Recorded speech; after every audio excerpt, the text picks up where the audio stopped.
I need 2½ cups of flour,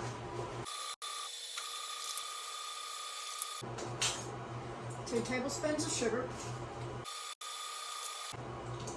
1/4 teaspoon of table salt,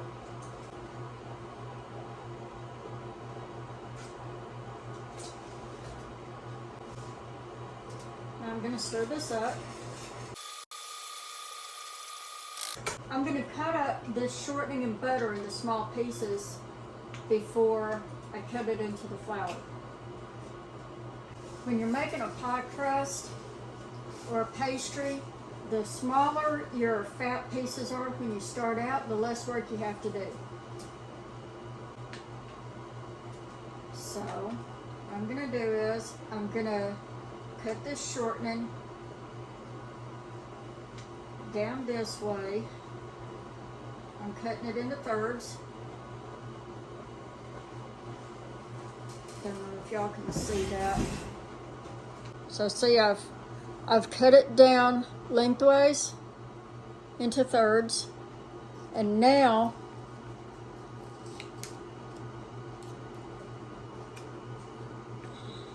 I'm going to cut it this way into small pieces.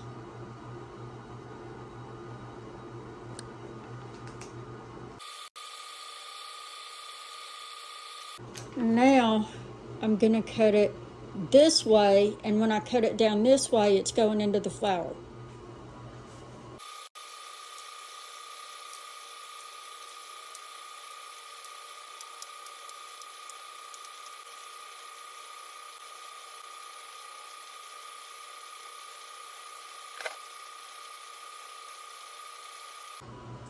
I'm breaking up these little pieces that I cut and coating them with the flour.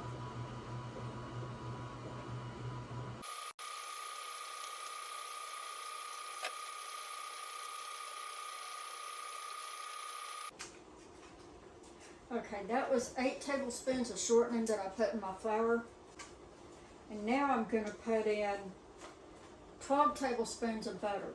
I'm going to cut my butter into small pieces as well, the same way I do my shortening.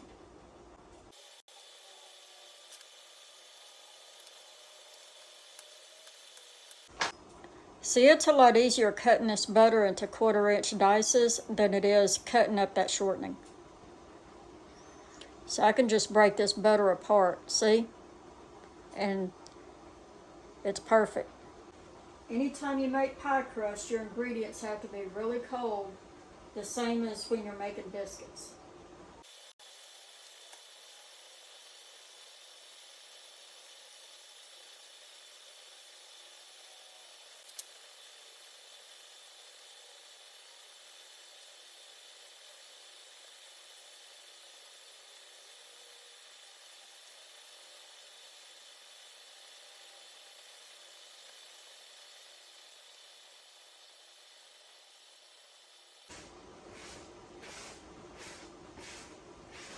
Okay, now I'm tossing my butter in with the flour. The reason I use a pastry blender for pie crusts and pastries is because I need a hard tool to cut through that hard butter. A fork won't cut it.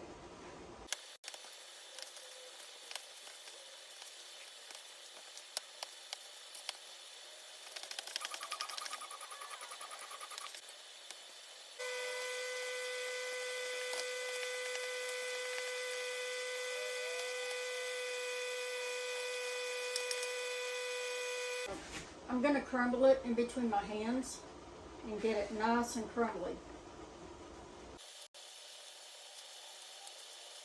Now I need 8 tablespoons of cold water. This came out of the fridge.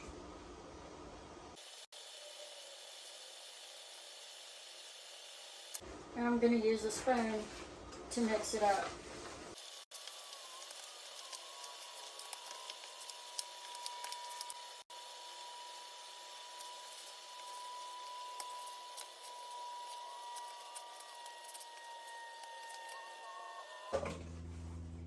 Okay, the dough is finished, and I'm going to weigh it and cut it into 2 equal pieces.